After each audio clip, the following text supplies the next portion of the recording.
Olá pessoal, tudo bem com vocês? Eu espero que sim, sejam bem-vindos a mais um Momento Pensar, Vida e Fé. E hoje nós estaremos trabalhando um tema muito importante para o nosso canal, para a nossa proposta, em vista do aniversário da Reforma Protestante, que é comemorada aí no dia 31 de outubro.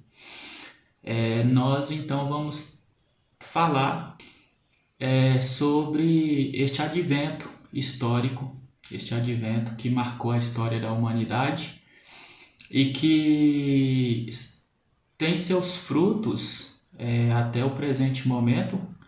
E nós vamos então pensar aí um pouco sobre o valor da Reforma Protestante e refletir um pouco até que ponto os grupos de caráter evangélicos, sobretudo os neopentecostais e pentecostais, estão entrelaçados ou estão no que diz respeito à prática, a expressões de fé, estão aí relacionados a esta tradição ou a este advento que conhecemos aí como Reforma Protestante.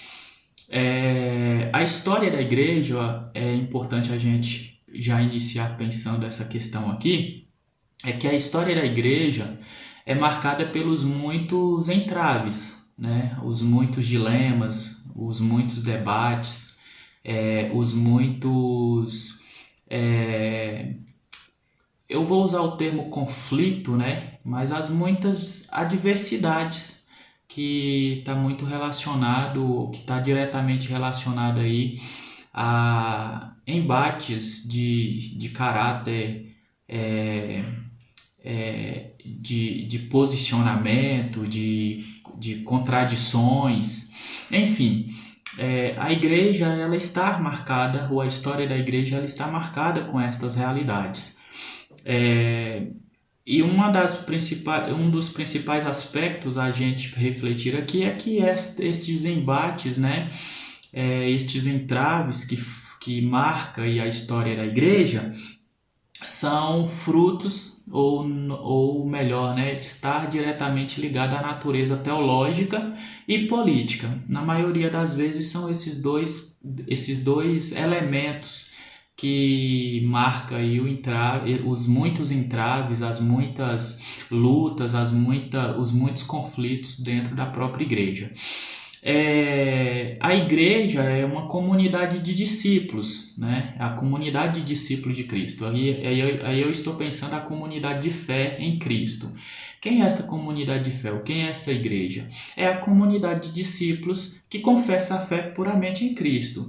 Comunidade cristã esta que existe desde quando o próprio Cristo a estabeleceu como iniciativa de fé, conforme nós podemos ver o relato lá de Mateus capítulo 16, né? No Evangelho de Mateus capítulo 16, versículos 18 e 20, quando se tem ali aquele questionamento de Jesus sobre o que as pessoas estão falando ou estão dizendo, quem sou eu, né? E aí os discípulos diz que tu és um profeta, tu és Moisés, enfim, tu és Elias. E aí Jesus ele quer saber, em meio a todo esse dilema, né, em relação à figura dele, ele quer saber dos próprios discípulos quem é ele. E ele pergunta, e para vocês, quem sou eu? Aí Pedro, né, inspirado pelo Espírito, dá aquela confissão ali, aquela grande confissão de fé, e confissão essa que é o marco para a iniciativa, né, ou para a concepção teológica dentro da tradição do que viria a ser a igreja. Quando Pedro diz, tu és o Cristo, o Filho do Deus vivo. Né? Então, a partir disso, o Cristo afirma para Pedro, muito bem, não foi homens, Pedro, que te revelou a isto, mas foi o Espírito, né, que te revelou, e sobre esta firmeza, sobre esta pedra, sobre esta convicção, sobre esta certeza, a minha igreja será edificada, né? Ou seja, a partir daí então nós temos um elemento teológico para nós podermos compreender o que seria a igreja. A igreja, neste sentido, seria o grupo de pessoas à luz de uma tradição que reconhece Jesus como sendo o Filho de Deus, o enviado de Deus para resgate de toda a humanidade, né? E esta igreja que vai ser constituída a partir desta convicção, desta certeza que inicia em Pedro, esta igreja ela pertence ao Senhor, que é o cabeça, que é o dono desta igreja, né? No decorrer do tempo e da história, nós vamos ter grandes embates, sobretudo dentro da tradição católica, os muitos embates, ou a partir desta tradição, os muitos embates em relação ao que isto significaria para a igreja, né? A partir disto, a partir deste advento aqui de Jesus com seus discípulos, sobretudo com a figura de Pedro, nós vemos o embate aí que a igreja ela afirmou, né, que esta é a certeza que Cristo transmitiu para a tradição, que por meio de Pedro e dos seus sucessores a igreja seria regida, né, por meio de figuras humanas. Enfim, aí a gente tem a dinâmica do papado, né? Ou seja, o Papa é o sucessor de Pedro, e por ele, né, a igreja tem que ser regida. Enfim, aí são questões teológicas de caráter histórico que compete a cada um de vocês aí adentrar no conhecimento e buscar aprofundar para pegar os elementos, né, os detalhes de cada elemento aí, que é muito importante para a nossa maturidade de fé. Então, a Igreja de Cristo, ela existe e está atuante na história, fazendo valer a mensagem do Cristo. De época em época, ela triunfa, pois o Espírito lhe garante vida, mesmo quando tudo está marcado pelas densas trevas, e o mal reina com seus mais diversos mecanismos e dispositivos. Sobre o que Cristo afirma, a partir da convicção de Pedro, a igreja então ela vai persistindo, ela vai atuando, ela vai vivendo sob o poder do Espírito de Deus e sobre a convicção de quem é o seu Senhor, né? Ou seja, a igreja de Cristo busca, pelo direcionamento e poder do Espírito Santo, tornar viva a mensagem do puro e simples Evangelho no coração das pessoas, como única forma de serem alcançadas com o perdão e salvação divina, oferecida em Cristo, o sacrifício perfeito.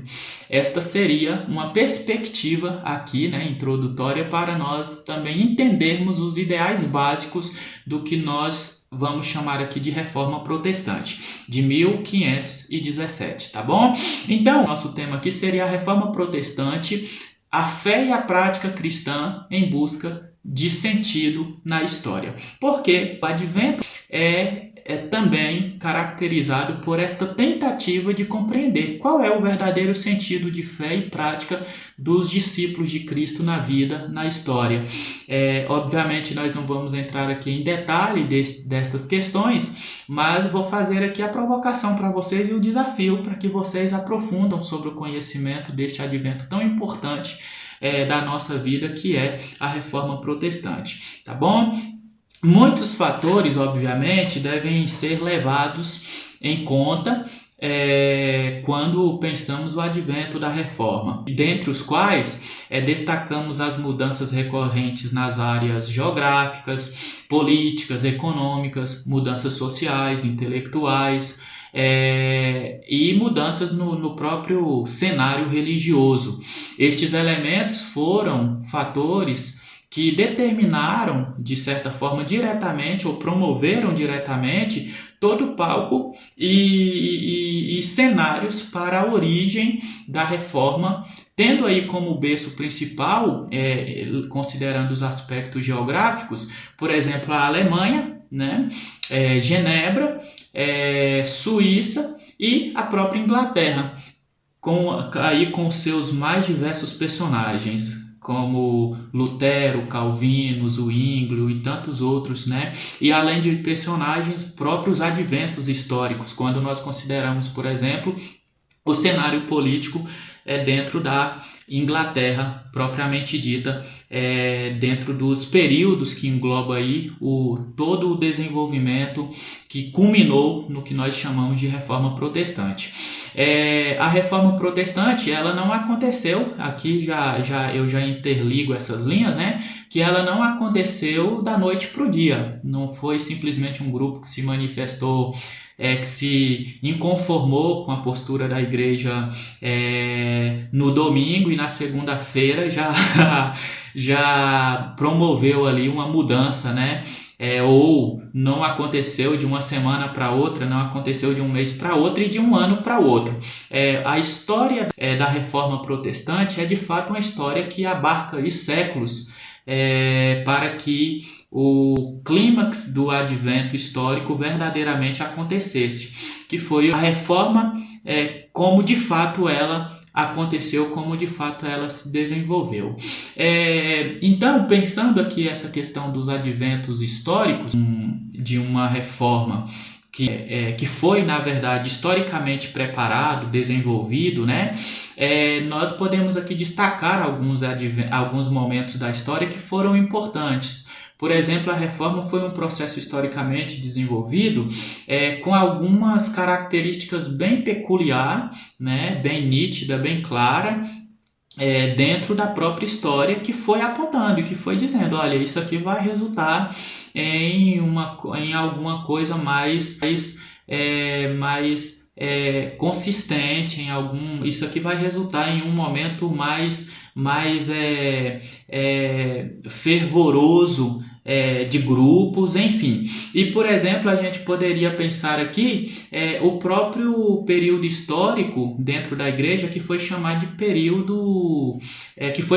de papado reformador, né? Ou seja, um período em que um papa, especificamente o Papa Leão IX, né, mais conhecido como Bispo de Tours, que tinha por nome Bruno, este Papa Leão IX, ele foi nomeado pelo imperador Henrique III ainda na condição de bispo, né?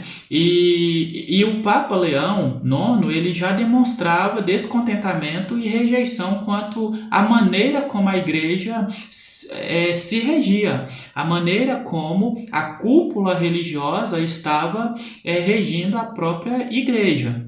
Então, esse período é chamado de papado reformador porque a figura deste Papa Leão IX é a figura de alguém que está inconformado com a maneira como a igreja está sendo regida, né? Obviamente, tem todos os caráter político, né? Todo o caráter de moral, né, envolvido, mas é um papa que está inconformado com a maneira como a igreja tem sido regida, né? E é por isso que se chama aí esse período de papado reformador. Historiadores apontam diversos elementos que denegriam, né, ou denegriram a essência da igreja neste período. Por exemplo, a própria ideia de simonia religiosa, né? Ou seja, os subornos em troca de ofício pastoral e eclesiástico. Uma outra questão também que era marcante nesse período e que foi motivo de revolta de grupos e de pessoas especificamente, era o casamento ou concubinato, né, clerical. Então, o que acontece? Com isso, e até anteriormente a isso, outros adventos foram marcantes e que foram despertando nas pessoas, né, o senso do que de fato deveria ser a igreja, do que de fato é a igreja, né? Considerando o aspecto de fé, considerando o aspecto de fato espiritual do que é ser igreja. Estes adventos mostram que a igreja ela foi se perdendo, ela foi se comprometendo, ela foi se manchando a sua imagem, e isto resultou nos muitos adventos, nas muitas manifestações, né? Marcante também foi o conhecido grande cisma, né? Ou seja, quando a igreja ela se rompeu entre ela e foi dividida aí. E isso também tem o quê? Discussões de caráter político, né? A igreja ela estava perdida dentro desse aspecto político. Esse período do grande cisma perdurou aí um período de 40 anos e que foi marcado exatamente por conta dessas fragilidades que a igreja se encontrava, sobretudo pelo seu envolvimento político. O Papa João XXII, por exemplo, ele age a fim de que haja uma diminuição da influência alemã sobre a Itália. Esta é uma das características cruciais para que o grande cisma aconteça, para que a igreja se divida, né? Quando o Papa João XXII, ele, sob um discurso de caráter político, ele vai, ou eclesiástico, né? Mas envolvendo aí uma ação de caráter político, ele vai dizer que a Alemanha não deveria ter tanta influência sobre a Itália, né? E isso gerou o quê? Tensões entre as nações e a Alemanha com o papado. Isso significa dizer que os grupos, né, que apoiavam o Papa, no caso aí o Papa João XXII, tiveram um grande embate com aqueles que o rejeitavam como Papa, né? Ou, por conta da sua postura, passou a rejeitá-lo como Papa. Tem até alguns historiadores dizem que neste período a Alemanha se posicionou de uma forma tamanha que rejeitou completamente a dinâmica do papado, ou a ideia do papado ter voz sobre o império, né? Após este advento aqui de o papado querer ou interferir dentro da dinâmica política entre a Alemanha e a Itália,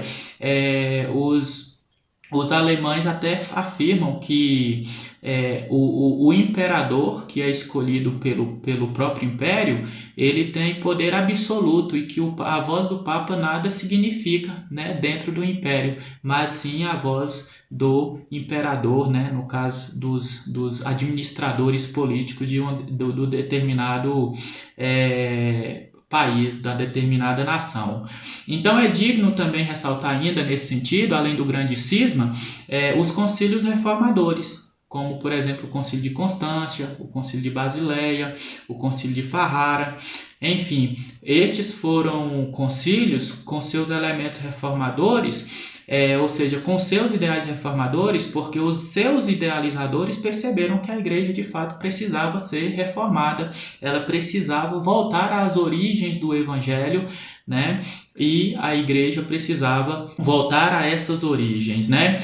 E, obviamente, esses concílios eles não tiveram resultados, né, benéficos dentro dos seus grandes ideais, porque ele não gerou resultados aí positivos, ou seja, a reforma, os principais aspectos da reforma que era esperado por esses concílios não aconteceu, né?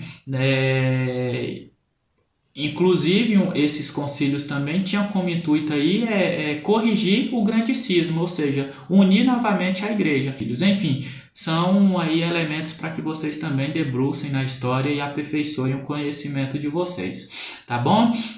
E aí, além dessas questões que eu coloquei aqui para vocês, ainda tem alguns nomes na história que foram nomes muito importantes para que o advento da reforma protestante viesse a acontecer. Por exemplo, nós temos figuras importantíssimas, dentre as quais nós poderíamos destacar aqui o John Hus e John Wycliffe, né? Que no século XIV foram instrumentos importantíssimos para desenvolverem argumentos, para desenvolverem perspectivas, para combaterem certas posturas da própria igreja, e foram aí de acordo com seus incisivos protestos contra os abusos da igreja, que intensificaram, né, gritantemente no decorrer da história, foram aí homens que são chamados, dentro da própria história, precursores da reforma protestante. O John Wycliffe, por exemplo, tem aí alguns relatos que falam sobre ele, que inclusive ele foi taxado como herege no concílio de Constância, em 6 de julho de 1417, se não me falha a memória. Ele foi taxado, né, condenado como herege e foi queimado, né, na fogueira, nesta categoria. Inclusive, no momento do seu martírio, né, conta-se a história que ele, enquanto estava sendo queimado, ele virava para os inquisidores e falavam, né, juntamente ali com a cúria religiosa, ele falava que ele afirmou, né, hoje vocês estão matando um ganso, mas daqui a 100 anos vai surgir um cisne o qual vocês não poderão calar, né? E isto tem um caráter profético, né, dentro da tradição, porque de fato 100 anos depois Lutero vem com as suas 95 teses e prega ao menos relata a história, né? Alguns historiadores têm controvérsia sobre este ato de Lutero pregar as 95 teses na porta da igreja do castelo de Wittenberg, mas diz que Lutero, com as 95 teses em 1517, é um cumprimento dessa profecia de John Hus, né, quando estava ali sendo queimado. Enfim, estes são aí algumas características históricas da Reforma, e que, obviamente, eu estou falando aqui de forma bem corrida, rápida, por conta do nosso tempo, mas que vale a pena vocês aprofundarem, conhecerem, porque tudo isso, absolutamente tudo isso, tem a ver com nós, tem a ver com o nosso tempo, tem a ver com a nossa espiritualidade, e que nós não podemos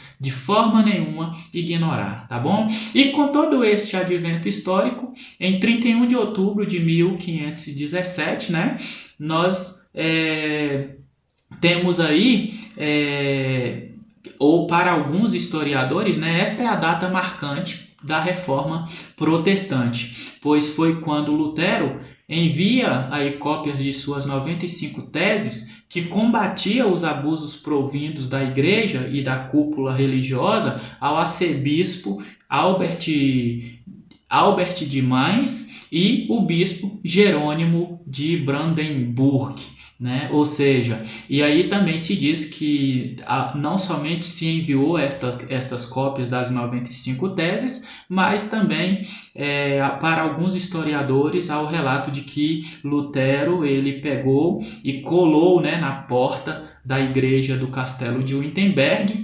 estas cópias das 95 teses, das suas 95 teses, que vinham combatendo toda hostilidade, né, todo falso evangelho, toda falsa religiosidade que estava sendo promulgada pela igreja da época, né? Com esta Reforma Protestante completa aí, obviamente agora no dia 31 de outubro, os seus 507 anos, né? E isto tem a ver com nós. Esta data abarca todos que foram, pela ação do Espírito de Deus, alcançados a viver uma dimensão livre quanto à fé, como também subjugados pelo poder do Espírito de Deus a uma fé comprometida com Deus e com a vida como um todo, né? Em eras de trevas, assim como aconteceu no período da Reforma, são ênfases da própria Reforma, inerentes às 95 teses, que a palavra de Deus cria, salva e santifica, e os discípulos e discípulas são chamados a viver, a viver pela fé todos os dias em coerência com os ensinos do Mestre Jesus. Esta é uma das bases fundamentais da Reforma Protestante, né? Ou seja, a igreja precisa viver todos os dias em coerência com os ensinos do seu Mestre, que é Jesus, que é o Senhor da igreja, né? o que podemos perceber no advento da reforma é que gerações podem se perder quando estas não refletem e analisam o que se fala sobre e em nome de Deus. Obviamente, o advento da reforma reflete isto também. Gerações perdidas, que no decorrer do tempo se perderam, mesmo com os adventos, mesmo com um ou outro se levantando para poder, apontando, na verdade, sendo, na verdade, luz, apontando caminhos, a reforma mostra que gerações se perdem, quando não se dá a devida atenção em relação à palavra de Deus, o que de fato a palavra de Deus é e pretende, como um instrumento de fé, como a voz soberana. E eu digo aqui a palavra de Deus como voz soberana, porque é ali que Deus se manifesta também para a comunidade de fé, Uma vez que a comunidade de fé é regida, tendo como instrumento aí as Escrituras, então ela passa... a Escritura ela tem que então ser vista como sua mais pura e simples mensagem que ali contém e obviamente nesta perspectiva da mais pura e simples mensagem que as Escrituras têm, se encontrar ali os reais e verdadeiros desígnios de Deus, os reais e verdadeiros propósitos de Deus, as reais e verdadeiras manifestações de Deus na história e o objetivo de tudo isso, que certamente é resgatar a sua criação. E isso implica dizer que a mensagem do Evangelho nas Escrituras Sagradas, de Gênesis a Apocalipse, tem que então ser levada muito a sério, de forma muito respeitosa por aqueles que a utilizam dela.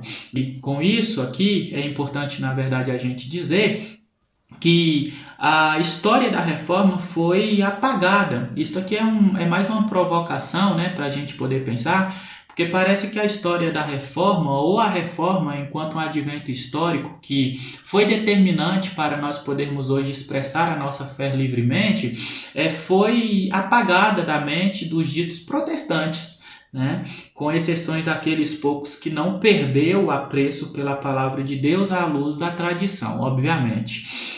Muitas pessoas que afirmam ser cristãs não conhecem a história reformada, não conhecem a história da reforma, não conhecem o advento da reforma, e o seu valor para a espiritualidade também hoje.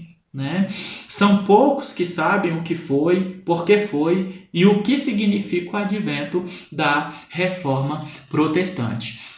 Isto certamente implica dizer que a vida da igreja também ou o que a igreja ela veio a se tornar no decorrer do tempo, considerando obviamente aí esses últimos 507 anos, é um resultado da reforma protestante.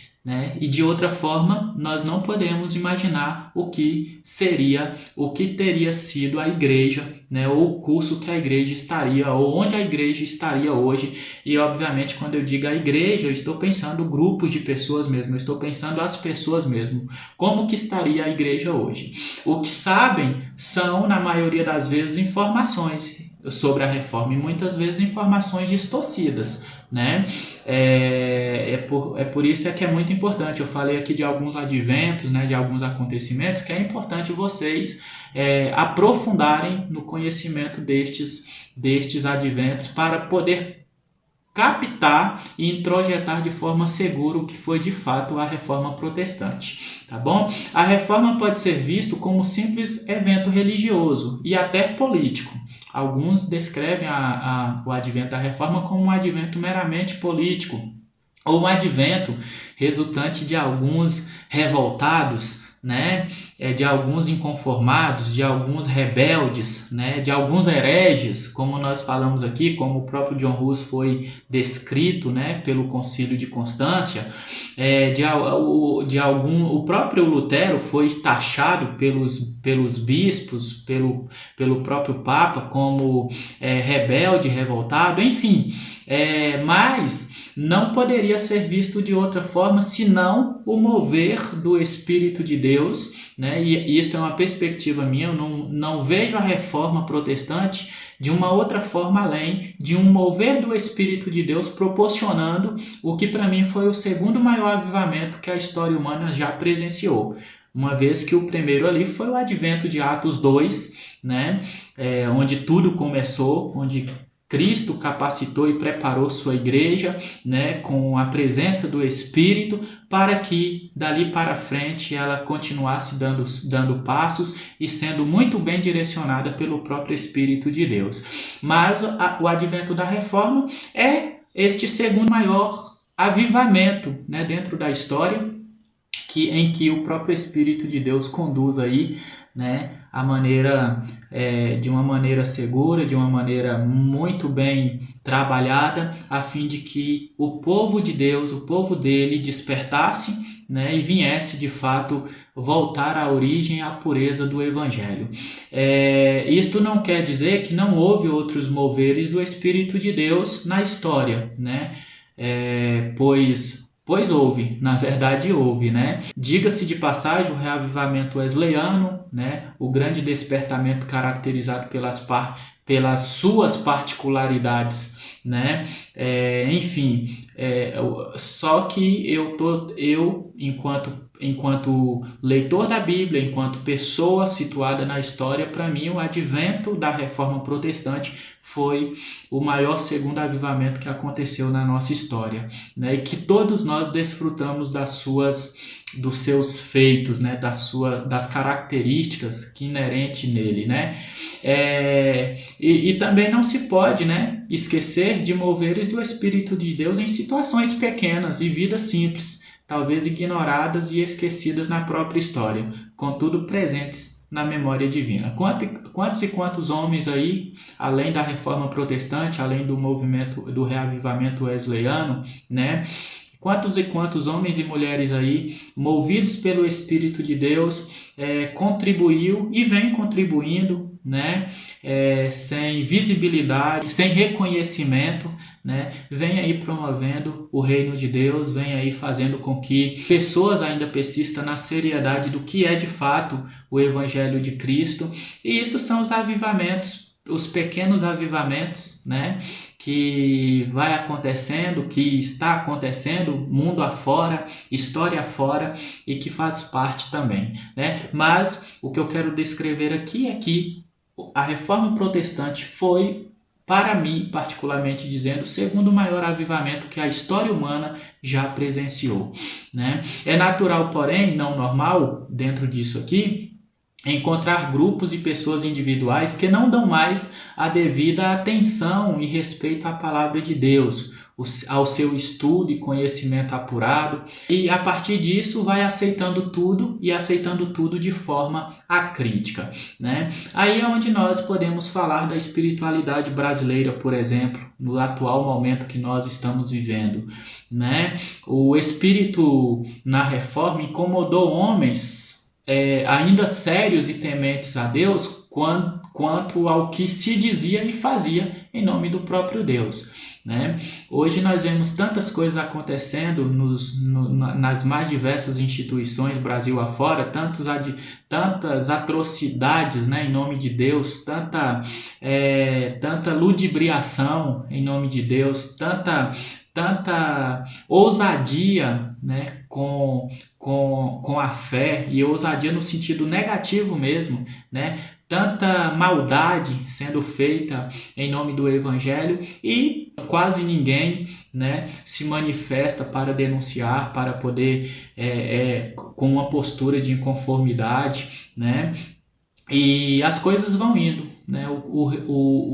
A história vai estar andando, né? Nunca se evidenciou na história da era cristã, após a chamada Idade das Trevas, maior desprezo pelo conhecimento da palavra de Deus como nos tempos atuais. Isso é uma questão muito séria a se pensar. Mesmo com tantos cursos e treinamentos em que se usa da palavra para amortecer as mentes das pessoas, né? Ou seja, quanto mais se promove estudos da palavra de Deus, mais as mentes das pessoas vão sendo amortecidas, vão sendo adormecidas e incapazes de ver os verdadeiros males que acontecem, sociedade afora, instituições afora, a ponto de se posicionar, denunciar, como aconteceu aí com os principais nomes da Reforma Protestante. E com tudo isso aqui, é importante a gente entender o seguinte, que a igreja é composta de homens e mulheres que devem sempre estar atentos e preocupados quanto ao seu modo de ser e viver no mundo, né? Ela, ou a igreja, a comunidade de discípulos de Cristo, é um organismo e se manifesta como organização quando possível, e isto implica que seus membros devem cuidar uns dos outros mediante os dons em que o próprio Deus distribuiu para a edificação deste povo. Estes dons refletem também a natureza do sacerdócio universal de todos os santos em Cristo, conforme diz o apóstolo Pedro lá em sua primeira carta, capítulo 2, versículo 9. Cristo é a pedra angular rejeitada pelos homens, contudo eleita e preciosa para Deus. Cristo é a base fundamental, né? Pedro, o mesmo que ouviu de Jesus dizendo: sobre esta pedra tu edificarás a minha igreja, ou seja, sobre esta certeza, esta convicção, esta fé, o próprio Pedro chama o Cristo como pedra angular. A pedra principal é Cristo, né? Que tem sido rejeitada aí pelos homens, história afora, mas que é eleita e preciosa para Deus. Foi da tradição cristã o zelo, a preocupação e o respeito com o conhecimento e o estudo da palavra de Deus, que gera frutos originados pelo Espírito de Deus, né? Mas eu acredito que Deus pode suscitar isso novamente a partir de minha vida, a partir da sua vida, a partir da sinceridade dos nossos corações e da pureza dos nossos corações e da nossa mente, né? Hoje, certamente, é fácil se ouvir pessoas, sobretudo líderes, que desmerecem, depreciam o estudo da teologia e outros campos do saber, mas como dissera Jesus, né, em um caso específico, nem sempre foi assim, né? Nem sempre foi assim.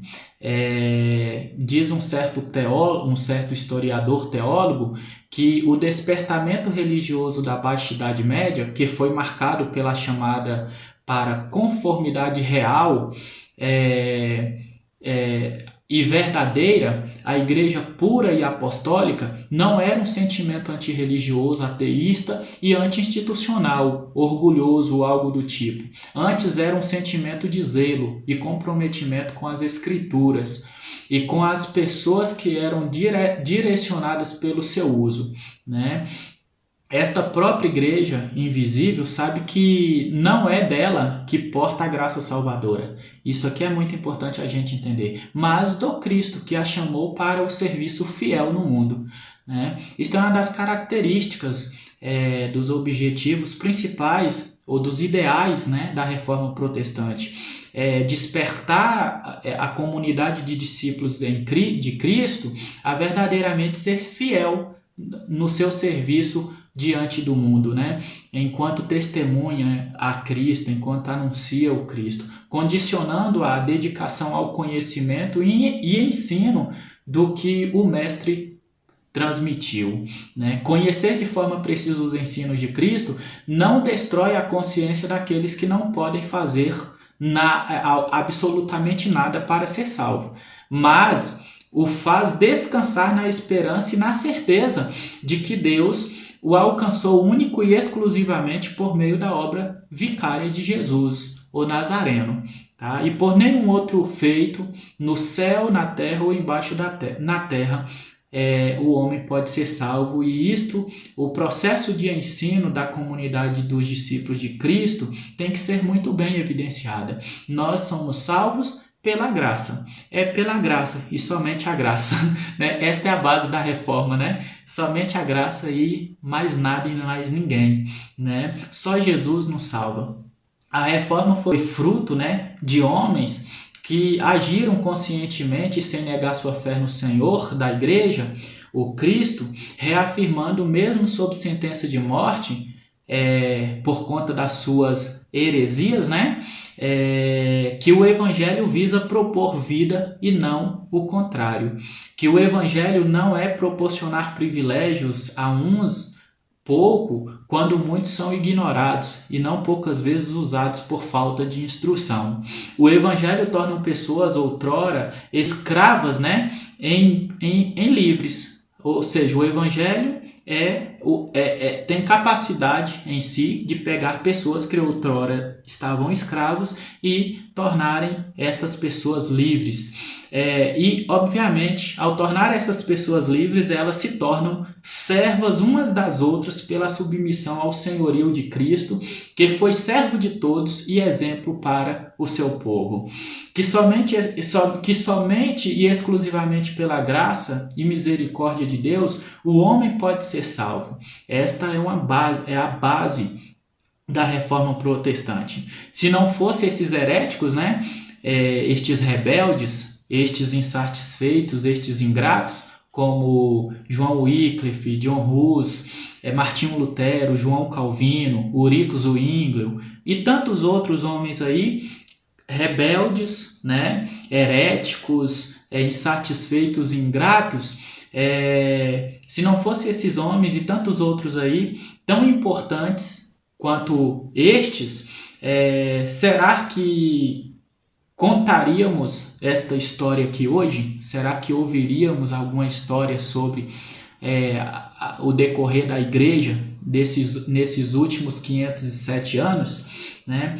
Para reformar, mesmo que o nosso interior, é preciso ouvir a voz do Espírito de Deus, convencendo-nos que as coisas realmente estão erradas. É preciso confiança para nos entregar a este Espírito para agir conforme bem deseja. É preciso coragem, é preciso fé, pois de outra forma a reforma só será mais um conto, o que para muitos já é uma realidade, né? E nunca, jamais uma história em que houve esperança, renovação e verdadeiro avivamento, né? Para que haja reforma é necessário estarmos sempre dispostos a ouvir o Espírito de Deus, que nos ajuda a discernir todas as coisas, discernir o que verdadeiramente é verdade, o que verdadeiramente não é verdade, né? Só por meio do Espírito de Deus. Hoje, praticamente, encontramos aí muitas pessoas que diz ser cristã e participa de um grupo religioso, pentecostal ou não, ou neopentecostal, e até mesmo de um grupo histórico da linha reformada que se diz protestante. Mas a pergunta aqui é: o que significa ser protestante? Né? O que significa de fato ser um protestante? Ser protestante não é fazer parte de um grupo histórico da tradição religiosa que em sua formação histórica diz estar alinhada à tradição protestante, mas ser de fato um protestante, ser um ser humano a partir do que a fé permite, ser uma pessoa inconformada, uma pessoa um cristão que denuncia, um cristão que pelo poder do Espírito de Deus, né, tem uma voz profética e denuncia, né, os males que acontecem em nome de Deus e que Deus de fato não compactua, ou qualquer ato que Deus não compactua, e esta pessoa então se manifesta denunciando e buscando mudança e transformação. Este é o espírito de um reformador, tá bom? A grande questão é que os motivos pelos quais afloraram e permitiram a realidade da reforma no século XVI exigem na atualidade a mesma postura, né? Como exigiu no advento em questão.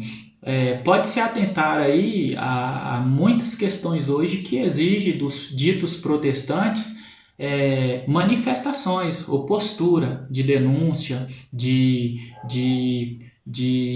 apontamentos, né, de ação profética, né, de apontar, denunciar e agir para que as coisas mudem, né? Enfim, nós poderíamos aqui, eu vou descrever aqui 5 pontos e já caminhar aqui para o nosso término da nossa reflexão, 5 pontos específicos, né? Primeiro, o amor pela palavra de Deus, revelada na história pela lei e por seus santos profetas e apóstolos. Se nós não tivermos amor a Deus, a sua palavra, a sua lei, que os apóstolos, os profetas e os apóstolos, pela inspiração do Espírito de Deus, nos revelaram, sobretudo o próprio Cristo nos revelou, então nós temos que repensar. E este amor aqui é um amor que, de fato, no nosso tempo, podemos perceber que vem cada dia mais, com muita intensidade, né, se esfriando. A lei de Deus, os desígnios de Deus têm sido substituídos por tantas coisas, né? Como diz o ditado, né? O tempo é outro, né? Mas é para nós pensarmos. O amor que não conduz à palavra, talvez aí por conta do medo ou pelo espiritualismo, que leva as pessoas a viverem cada vez mais distantes de Deus, de fato se pensar que tipo de amor é esse, né? Porque o amor que nós devemos ter a Deus é um amor acima de tudo, com todas as nossas forças, com todo o nosso coração e com toda a nossa inteligência. O amor que nada tem a ver com a ação de constrangimento e medo, né? De ir para o inferno, né? Mas um amor que de fato é fruto de uma ação constante em querer conhecer de fato o Senhor das nossas vidas, né? Não é um amor que nos gera medo, até porque o amor de Deus lança fora todo o medo de fato, né? Então o amor pela palavra de Deus, este foi um dos sentimentos dos reformadores. Eles amavam a palavra de Deus, eles amavam a mensagem do Evangelho, né? E o Espírito de Deus despertou eles quando este amor estava de fato sendo apagado, né? E aí a pergunta e para nós hoje? Será que o amor à palavra de Deus é um amor vivo?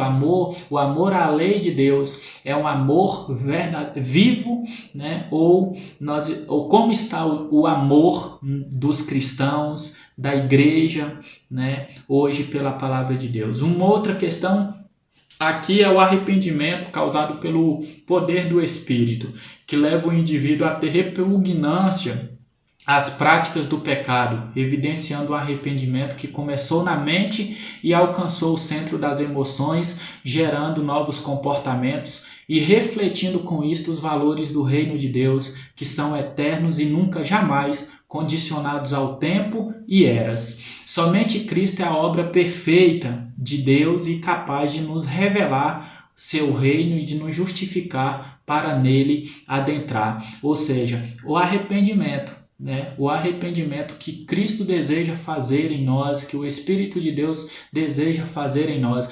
Este convite ao arrependimento também é uma coluna dos reformadores, né? Confiança exclusiva na graça redentora e na misericórdia de Deus revelada na pessoa do Cristo, né? Pelo qual e somente Ele pode, né, redimir o mundo e conduzi-lo de volta a Deus. Somente a graça de Deus e nenhum outro feito torna o homem digno da salvação e livre da ira de Deus. Isto é um outro fundamento, uma outra coluna, né, da reforma. E a quarta, não negligencia a sua fé e não se rende a absolutamente nada que negue o seu chamado à santidade e pureza. Entende que Cristo o libertou das trevas e vive em santidade, né, a fim de não voltar às densas e miseráveis trevas. Não nega o conhecimento de Deus revelado em Cristo e outros meios, ainda que sofra sérias consequências quanto a status, poder, fama, recursos, e venha perder família, amigos e tudo que lhe é de grande valor. Ainda assim busca fidelidade e compromisso constante ao Senhor eterno, que o chamou para uma vida em santificação. Somente a fé em Cristo e em sua obra redentora, né, é capaz de fazer o homem persistir em santidade. Mas nenhuma outra coisa, né? E este também é um dos fundamentos da reforma. E por fim, não deixou de acreditar na ação do Espírito de Deus, que desde o Pentecoste traz vida e dinâmica à Igreja de Cristo. Não com padrões humanos, mas pelos desígnios salvíficos estabelecidos desde a eternidade, considerando acima de tudo a importância da vida em Deus e os valores do reino que são transformadores e norteadores da ação e da vida da Igreja, conduzindo à esperança por uma história de triunfo em Cristo. Somente a Deus a glória pela dádiva do seu Santo Espírito para nos conduzir até o último instante. Então estas são as marcas de um protestante, assim como foram fundamentos da própria base da tradição reformada ou do advento histórico da reforma protestante. O amor pela palavra de Deus, revelada pela lei e pelos santos profetas e apóstolos, né? Sobretudo na pessoa do próprio Cristo, né? Palavra revelada no próprio Cristo, no Verbo encarnado, arrependimento causado pelo poder do Espírito de Deus, pois só o Espírito de Deus é capaz de nos conduzir ao arrependimento, confiança exclusiva na graça redentora e na misericórdia de Deus. Não, este cristão, ele não negligencia, né, sua fé e não se rende absolutamente nada que nega o seu chamado à santidade e pureza. Ele sabe que foi Cristo que o chamou e é em Cristo que ele sabe como deve agir, como deve se comportar nessa história, e não deixa de acreditar na ação do Espírito de Deus, né, desde o Pentecoste, para nortear sua igreja, para dar vida à sua igreja, para conduzir a sua igreja ao que verdadeiramente ele deseja, né? Então, estas são as características, estes são os elementos de nossa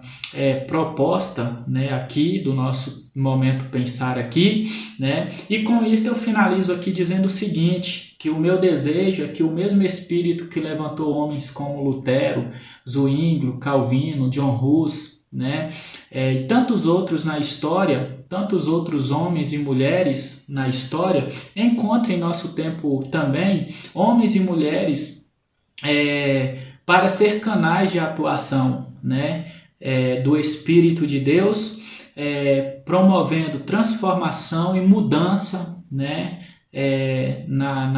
nas nossas comunidades, né? E isso implica a ideia de reforma, né, da própria igreja. O Espírito de Deus é capaz disso, e como é uma base da reforma protestante, né, que a igreja ela tem que ser sempre reformada, né? Ela precisa ser sempre reformada, como disse, né?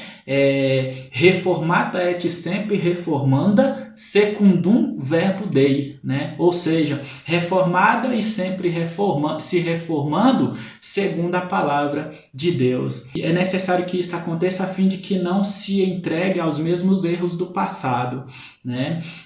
Tais como vendas do sagrado, supremacia de líderes em relação aos leigos, esquecendo que Cristo é o cabeça de sua igreja e todos devem ser servos uns dos outros, diminuição da graça em si pela absorção, né, de um dogmatismo e doutrinação, né, que tende mais a matar do que promover vidas, né, usos e costumes, substituição da palavra por entretenimentos, né, imagens, espaços fabulosos, campanhas e estratégias numéricas sem qualidade de fé, ou seja, matar até mesmo aqueles que se manifestam para combater tais práticas, né, cancelar aqueles que são contrários, que de fato não reflete o Evangelho, né, de Cristo. Enfim, o que eu peço é que o Espírito de Deus levante homens e mulheres, né, assim como levantou no período da Reforma, há 507 anos atrás, a fim de que a Igreja de Cristo continue viva, continue aperfeiçoando no conhecimento do Evangelho, né? Até porque que nós não podemos esquecer jamais o que disse Lutero no seu trabalho intenso.